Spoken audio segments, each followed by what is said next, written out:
મારી વાત અધૂરી હતી મહેશભાઈ, જે રીતે 377 અને હવે 156 એટલે જે ખૂબ લાંબુ અંતર જે છે તે ભારતીય જનતા પાર્ટીએ કાપ્યું છે પશ્ચિમ બંગાળમાં, તો હવે કયા પ્રકારનું પરિવર્તન પશ્ચિમ બંગાળમાં જોવા મળશે?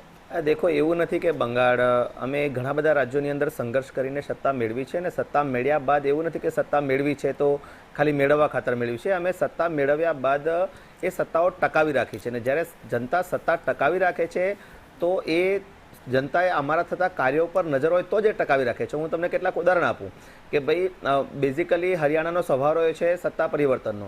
સતત ત્રીજી વખત અમને સત્તા મળી.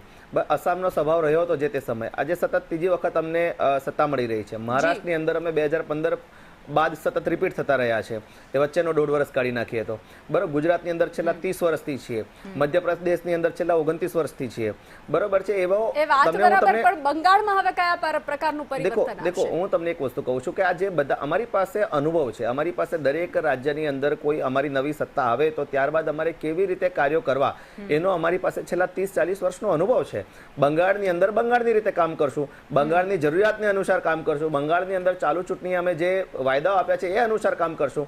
જે રીતે અમે ભૂતકાળની અંદર અસમમાં કરીને 2015-16 ની અંદર અમે સત્તામાં આવ્યા હતા અસમની અંદર, બરોબર છે. એ બધા મુદ્દા અમે પૂર્ણ કરી રહ્યા છીએ તો અમને ત્રીજી વખત રિપીટ કર્યા છે, બરોબર છે. અને બંગાળની અંદર, બંગાળ, મારા શબ્દ યાદ રાખજો, બંગાળ એ ફક્ત એક રાજ્યની જીત નથી, એ દેશની સુરક્ષાની જીત છે.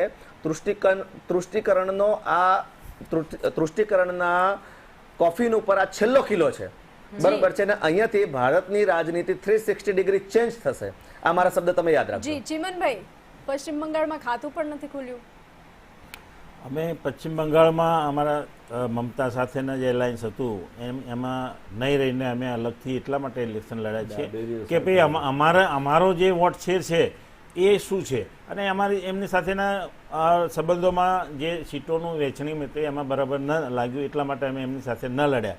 પણ અમે વોટ શેર જુઓ, તમે વોટ શેરમાં ઘણો ફરક પડશે. હજુ જે રિઝલ્ટો આવે પછી ખબર પડશે કે ભાઈ અમારો વોટ શેર વધ્યો છે. કોંગ્રેસ માત્ર વોટ શેર માટે ત્યાં લડી રહી હતી? નહીં, ત્યાં નથી, અમે ક્યાંય હતા નહીં, તો એની જગ્યાએ વોટ શેર વધે એ એક પરિણામ જ છે કે ભાઈ અમે આગળ વધી રહ્યા છીએ. જેમ ભારતીય જનતા પાર્ટી વધી રહી છે અમે પણ ત્યાં કંઈક ને કંઈક નવું કરી રહ્યા છીએ.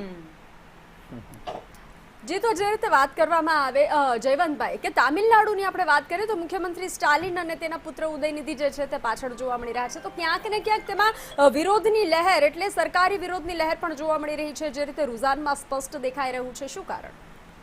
પહેલી વાત તો એ છે કે એ ઓવરઓલ આ 5 રાજ્યોના પરિણામોમાં આસામ અને પુડુચેરીને બાદ કરીએ જ્યાં ભાજપનો વિજય થઈ રહ્યો છે, પશ્ચિમ બંગાળ, કેરળ અને તમિલનાડુ 3 વચ્ચે સામાન્ય વસ્તુ હોય તો એ સીમાએ અડેલા રાજ્યો છે.